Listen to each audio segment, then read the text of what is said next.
Big boss హౌస్లో మనిషిని బట్టి రూల్ మారిపోతుంటుంది. ఒకర్ని ఒకలా, ఇంకొకర్ని ఇంకోలా డీల్ చేస్తుంటారు. ఈ జబ్బు ఇప్పటిది కాదు. ఫస్ట్ సీజన్ నుంచి ఇలాగే ఉంది. వ్యక్తిని బట్టి పిలుపు మారిపోతుంది.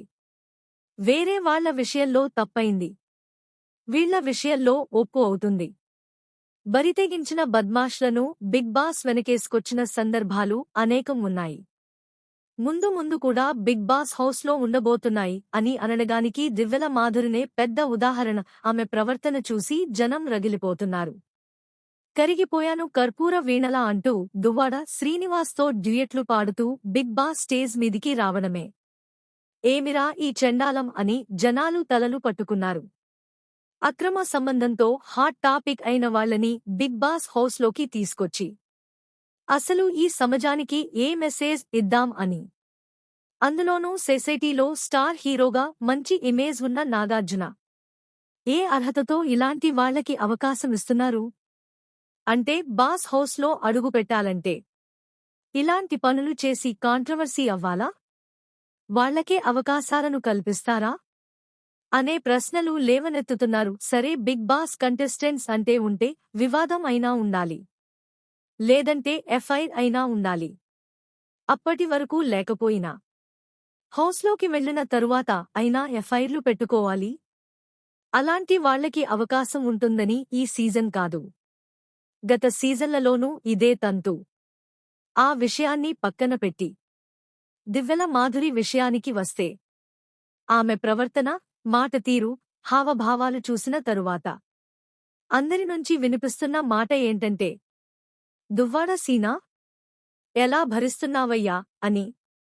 అంత దారుణంగా నోరు పారేసుకుంటుంది దివ్యల మాధురి. ఆమె పైత్యం ఏ రేంజ్కి వెళ్ళిందంటే, ఎవరైనా ఎదురు తిరిగి మాట్లాడితే నా బలం నోరు మాత్రమే కాదు, చేయి కూడా, అది చూపిస్తే తట్టుకోలేరు.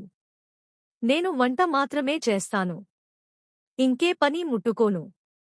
మా ఇంట్లో 20 మంది పనోళ్లు ఉంటారు, ఇక్కడ పని చేయాల్సిన కర్మ నాకు పట్టలేదంటూ తన బలుపు చూపించి వంట తప్ప వేరే ఒక్క పని కూడా ముట్టుకోవడం లేదు. పోనీ వంట అయినా సరిగా చేస్తుందంటే నాకు నచ్చినట్టు చేస్తా, తెచ్చినట్టు తినాల్సింది టైంకి చేయాలి, ఇలా చేయాలి, అలా చేయాలంటే కుదరదు. ఇది నా రాజ్యం, నేను చెప్పినట్టు చేయాల్సిందే. నేను వండింది తినాలి, కూర్చోమంటే కూర్చోవాలి, పడుకోమన్నప్పుడు పడుకోవాలి. మేడంగారు పడుకున్నప్పుడు ఎవరైనా మాట్లాడితే అస్సలు ఊరుకోను. లైట్లు ఆర్పేశారంటే మాట్లాడుకోవడం మానేయాలంతే. ఎవ్వరూ కిక్కురుమనడానికి వీల్లేదు. నోరెత్తారో నా నోరు విప్పాల్సి వస్తుంది. నోరే కాదు, చేయి కూడా అంటూ డైరెక్ట్గా కొడతా అంటూ కంటెస్టెంట్స్పై బలుపు చూపిస్తుంది. ఇన్ని అరాచకాలు చేసినా కూడా బిగ్ బాస్ ఎందుకు మాట్లాడటం లేదు? ఇంత ఆధిపత్యం ప్రదర్శిస్తుంటే బిగ్ బాస్ తప్పని ఎందుకు చెప్పడం లేదు? ఇప్పుడు కాదులే, వీకెండ్లో నాగార్జున వస్తారు కదా, అప్పుడు ఉంటుంది మాధురి అని అంతా అనుకుంటున్నారు. అయితే ఇలా అనుకునే వాళ్లకి మింగుడు పడని విషయం ఏంటంటే, దువ్వాడ మాధురిని వీకెండ్లో దువ్వడం తప్పితే ఆమెకి అడ్డుకట్ట వేసే ప్రయత్నం చేయరు. ఎందుకంటే ఈ సీజన్ అనే కాదు, గత ఏ సీజన్లోనూ ఇలాంటి గబ్బు కంటెస్టెంట్స్కి గూబగుయి అనిపించే నిర్ణయాలు తీసుకోలేదు గనుక. వాళ్ల వల్ల షోకి చెడ్డపేరు అయితే వస్తుంది కాని, వాళ్లకెంత చెడ్డపేరు వస్తే టీఆర్పీ అంత పెరుగుతుంది. ఇదే వారి మార్కెట్ స్ట్రాటజీ.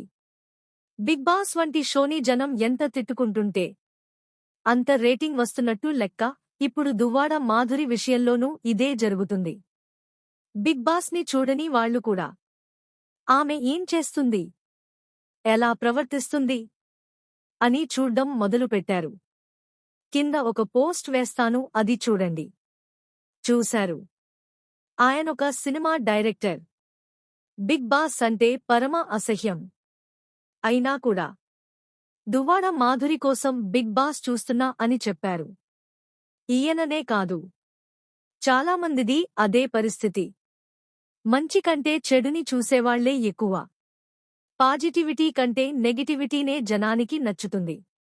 కాబట్టి బిగ్ బాస్ షో క్లిక్ అయ్యింది. ఇప్పుడు దువ్వాడ మాధురికి వ్యక్తిగతంగా డ్యామేజ్ జరగొచ్చుగాక. ఇక్కడ గమనించాల్సిన విషయం ఏంటంటే ఆమెను తిట్టడానికి షో చూసేవాళ్లే ఎక్కువ. దాన్ని చూసి ఎలా మాట్లాడుతుందో, ఎలా నోరేసుకుని పడిపోతుంది, దాని చూపు చూడు, దాని ఓవరాక్షన్ చూడు అంటూ ఇళ్ల దగ్గర చెప్పుకుని మరీ తిట్టడానికే టీవీలు పెట్టుకుని చూస్తుంటారు. అలా తిట్లు ఎక్కువైన ప్రతిసారీ టీఆర్పీ పెరుగుతుంది.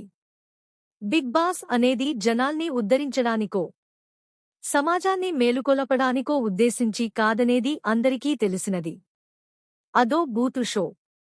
అక్కడ ఇలాంటి పత్తేపారాలకే అగ్రపీఠం వేస్తారు. అలాంటి వాళ్లనే ఉంచుతారు. కాబట్టి టీఆర్పీ పెరుగుతున్నప్పుడు ఆ టీఆర్పీ ఎందుకు పెరిగిందనే లెక్కలు కూడా వస్తుంటాయి. దువ్వాడ మాధురి ఎంట్రీ తరువాత కూడా అదే జరుగుతుంది. ఇలాంటి టైంలో హోస్ట్ వచ్చి ఏంటి ఆ పనికిమాలిన పని అని తిట్టారే అనుకుందాం. అప్పుడేం అవుతుంది? వాళ్ళు ఒళ్ళు దగ్గర పెట్టుకుని ఉంటారు. దిగజారి ప్రవర్తించకుండా ఉంటారు. కానీ దువ్వాడ మాధురి విషయంలో ఇదే జరిగితే టీఆర్పీ బొబ్బుంటుంది. కాబట్టి ఓ 2-3 వారాల వరకు కూడా ఆమెకైతే గట్టి క్లాస్లు పీకకపోవచ్చు. లేదు పీకారంటే మాత్రం ఆమె వచ్చే వారమే పీకి పక్కనెట్టబోతున్నారనే దానికి ముందస్తు సూచన. గతంలో చూస్తే తమన్నా సింహాద్రి, గీతు రాయల్, శోభాశెట్టి, రతిక, యష్మి గౌడ లాంటివాళ్లు ఎంత దిగజారి ప్రవర్తించినా కూడా వాళ్లని జనం పీక్స్లో తిట్టుకునే వరకు తీసుకుని వెళ్లి రేటింగ్ దండుకుని వాళ్ల పరువు మొత్తం పీకి పడదొబ్బిన తరువాత అప్పుడు హౌస్ నుంచి బయటకు గెంటారు.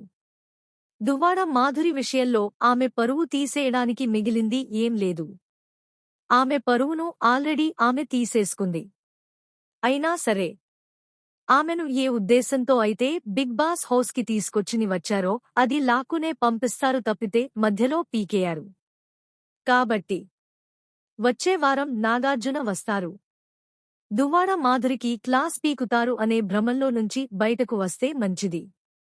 లేదు ఆమె అరాచకాలను ఎండగట్టి గడ్డిపెట్టారంటే మాత్రం హోస్ట్గా నాగార్జున మరో మెట్టు ఎక్కినట్టే. బిగ్ బాస్కి కాస్తో కూస్తో క్రెడిబిలిటీ దక్కినట్టే. చూద్దాం ఏమవుతుందో.